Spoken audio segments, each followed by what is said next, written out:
Welcome to The Last Breakfast. Please enjoy the video. In this video, I will explain how to make Texas barbecue sauce.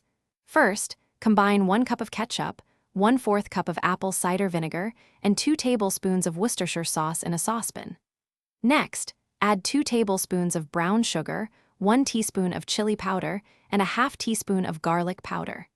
Stir these ingredients together thoroughly over medium heat to begin developing the base flavor. Once all your ingredients are combined, bring the mixture to a gentle simmer. This low heat allows the flavors to meld beautifully without burning. Stir occasionally to ensure even cooking and prevent any sticking to the bottom of the pan. Let it simmer for about 15 to 20 minutes. You'll notice the sauce will start to thicken, creating that perfect texture for your barbecue. Now it's time to taste and adjust. Give your sauce a try and see if it needs a bit more salt, pepper, or even a touch more sweetness.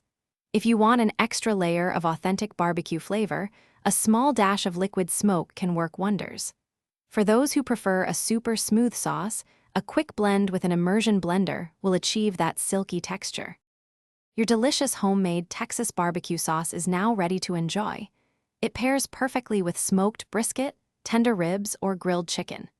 Any leftover sauce can be stored in an airtight container in the refrigerator for up to 2 weeks, so you can savor that amazing flavor later. And hey, while you're making your car smell great, check the description for a link to grab some Little Trees black ice, plus other great deals we've found for you. Enjoy your barbecue. Thanks for watching. If this was helpful, leave a like and consider subscribing. See you next time.